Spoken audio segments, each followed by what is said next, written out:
नमस्कार, आप देख रहे हैं A1 टीवी। आपके साथ मैं हूं रूपनारायण शर्मा। रुक करते हैं छत्तीसगढ़ को खबरों की तरफ। दुर्ग जिले में सड़क, नाली, पानी समेत 18 जनहित के मुद्दों को लेकर अल्टीमेटम दिया गया। भाजपा ने पिछले दिनों निगम मुख्यालय के समक्ष जोरदार प्रदर्शन किया। इस दौरान भिलाई निगम आयुक्त रोहित व्यास को ज्ञापन सौंपा गया। इसे लेकर भाजपा के पार्षद उपनेता प्रतिपक्ष दया सिंह ने निगम को 15 सितंबर तक का अल्टीमेटम दिया है। दया सिंह ने प्रेस वार्ता में कहा कि 15 सितंबर तक इन जनहित के मुद्दों को लेकर अल्टीमेटम दिया कि अगर समाधान नहीं हुआ तो भिलाई में इतिहास का सबसे बड़ा महाधरना प्रदर्शन किया जाएगा।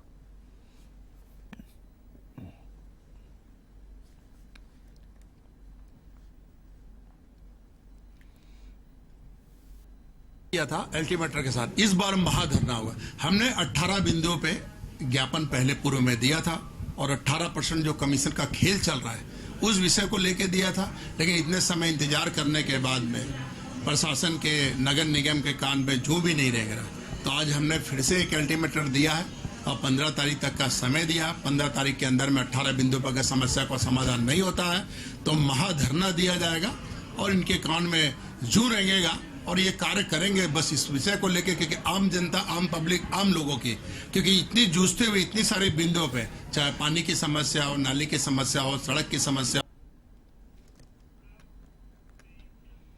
एक दिवसीय दौरे में रहे भाजपा के प्रदेश अध्यक्ष और सांसद अरुण साव ने केंद्रीय चुनाव कार्यालय का उद्घाटन किया। प्रदेश अध्यक्ष अरुण साव ने कहा कि पूरे छत्तीसगढ़ में कांग्रेस की भ्रष्ट सरकार में छत्तीसगढ़ में होने वाले विकास ठप हो गया। कांग्रेस की सरकार ने विकास कार्यों का ढिंढोरा पीट रही है। भ्रष्ट कांग्रेस की सरकार को छत्तीसगढ़ से उखाड़ फेंकना है।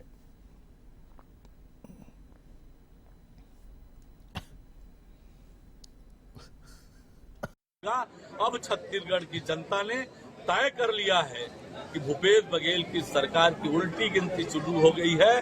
छत्तीसगढ़ की जनता ने तय कर लिया है राज्य से भूपेश बघेल सरकार की छुट्टी करने का, छत्तीसगढ़ में कमल खिलाने का और छत्तीसगढ़ में कमल खिलाकर छत्तीसगढ़ को फिर खुशहाली की ओर, विकास की ओर लेकर चलने।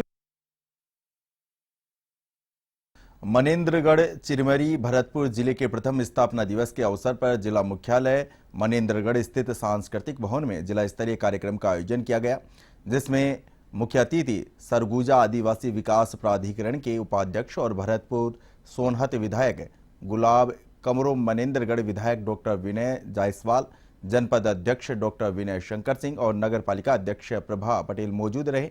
इस दौरान विधायक गुलाबी कमरों ने कहा कि वर्षों पुरानी मांग को प्रदेश के मुख्यमंत्री ने जिला बनाकर पूरी की है।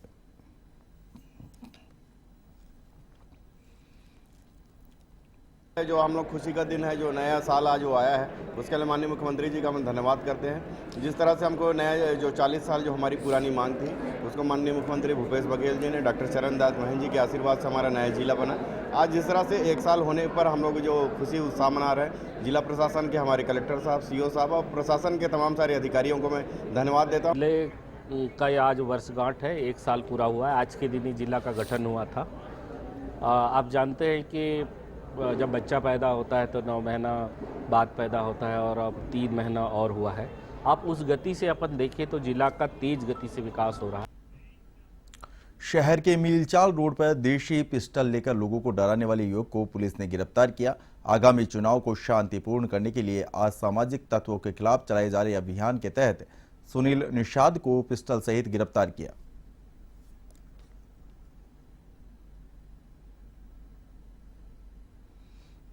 थाना प्रभारी को मुखबिर के जरिए सूचना मिली कि एक लड़का है सुनील निषाद, जो शांति नगर का रहने वाला है, आर्म्स लेके घूम रहा है। इस सूचना पर उसको घेराबंदी करके पकड़ा गया। उसके कब्जे से एक देसी पिस्टल बरामद किया गया है और उसको आज गिरफ्तार करके न्यायिक रिमांड में भेजा गया। छत्तीसगढ़ के पूर्व मुख्यमंत्री डॉक्टर रमन सिंह ने अपने विधानसभा क्षेत्र राजनांदगांव के भाजपा कार्यालय पहुंचे, जहां विधानसभा स्तरीय बैठक में शामिल हुए। इस दौरान उन्होंने कार्यकर्ताओं को हर बूथ पर बेहतर काम करने और कमजोर बूथ पर विशेष काम करने की बात कही।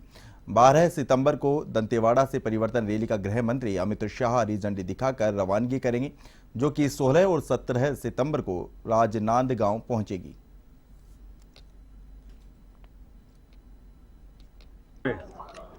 दो यात्राएं निकल रही है। एक यात्रा दंतेवाड़ा से निकल रही है और दंतेवाड़ा से निकल के राजनांदगांव होते हुए बिलासपुर की तरफ आगे बढ़ेगी। दूसरी यात्रा जसपुर से निकलेगी और वो भी बिलासपुर तक की यात्रा होगी। दोनों यात्रा का समापन बिलासपुर में होगा। गरियाबंद जिला मुख्यालय सर्किट हाउस में छत्तीसगढ़ पाठ्य पुस्तक निगम के अध्यक्ष शैलेश नितिन त्रिवेदी ने प्रेस वार्ता की। उन्होंने कहा कि केंद्र की मोदी सरकार को जनता की परेशानियों से कोई लेना देना नहीं है। मोदी सरकार सिर्फ लाभ को लेकर राजनीति करती है। उन्होंने आगे कहा कि क्या केंद्र की मोदी सरकार मुनाफा कमाने बैठी है? जनता की परेशानियों से उन्हें कोई सरोकार नहीं है। लगातार मेंटेनेंस और समस्या का बहाना बताकर केंद्र सरकार ट्रेन को रद्द कर रही है, जबकि मालवाहक ट्रेनों को बंद नहीं किया जाता। रेल सेवाएं देश में सबसे विश्वसनीय सेवाएं रही हैं, लेकिन मोदी सरकार द्वारा लगातार ट्रेनों को रद्द किया जा रहा है। यात्री ट्रेनों की कीमत पर माल परिवहन किया जा रहा है। मेंटेनेंस बता के यात्री ट्रेनें रद्द की जाती हैं, जिससे आम आदमी को भारी असुविधा होती है, लेकिन उनसे 50 गुना लोड लेकर मालवाहक ट्रेनें गुजरती रहती हैं। सूरजपुर में आगामी विधानसभा चुनाव को लेकर भाजपा पूरी तरह से सक्रिय नजर आ रही है। जहां भाजपा घोषणा पत्र समिति के संयोजक विजय बघेल सूरजपुर पहुंचे। जिले के 3 विधानसभा भटगांव, प्रतापपुर और प्रेमनगर के भाजपा के कार्यकर्ताओं और वरिष्ठों से चर्चा करने पहुंचे। जहां सांसद विजय बघेल ने बताया कि प्रदेश के 90 विधानसभा का दौरा कर भाजपा कार्यकर्ताओं से लेकर आम लोगों से चर्चा की जा रही है। ऐसे में भाजपा अपने घोषणा पत्र पर आम लोगों के मद्देनजर तैयार करेगी।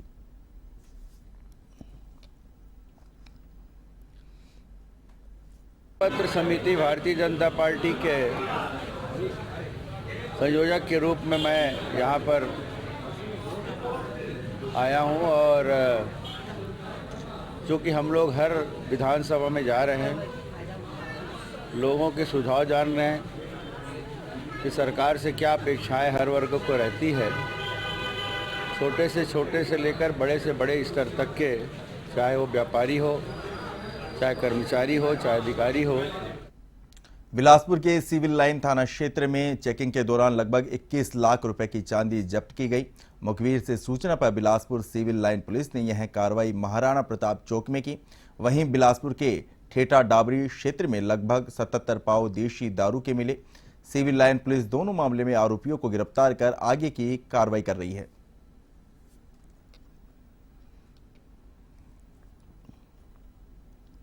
आगामी विधानसभा चुनाव को लेकर श्रीमान पुलिस अधीक्षक महोदय बिलासपुर द्वारा वाहन चेकिंग पॉइंट लगाए गए थे, जिसमें राज्य से बाहर और राज्य के अंदर आने जाने वाले समस्त वाहनों को चेकिंग किया जा रहा था।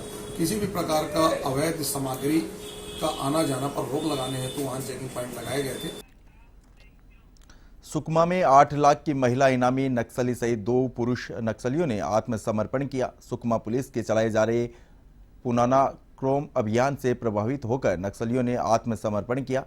जगरगुंडा थाना क्षेत्र के रहने वाले नक्सलियों ने सुकमा और बीजापुर के बॉर्डर एरिया में हुई कई बड़ी नक्सली वारदातों में शामिल रहे। इन नक्सलियों के आत्मसमर्पण करवाने में सीआरपीएफ 201 और सुकमा डीआरजी का विशेष योगदान रहा।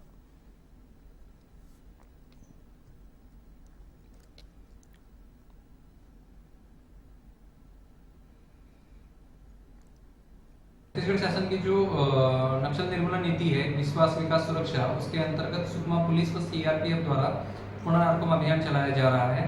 उसके अंतर्गत आज 3 नक्सलियों ने आत्मसमर्पण मेरे समक्ष किया है। इन 3 नक्सलियों में कमली उर्फ कमला, जो बटालियन की सदस्य थी, शासन द्वारा इस महिला नक्सली पे 8 लाख का इनाम रखा गया था। उसके अलावा देवा, ये भी मुरसांगल का रहने वाला है, ये पूर्व बटालियन सदस्य है। उसके अलावा सन्नू, जो डीएकेएमएस सदस्य है। इन तीनों नक्सलियों ने जो नक्सलियों की जो खोखली विचारधारा है, गांव वालों को जो परेशान करना, उनकी हत्या करना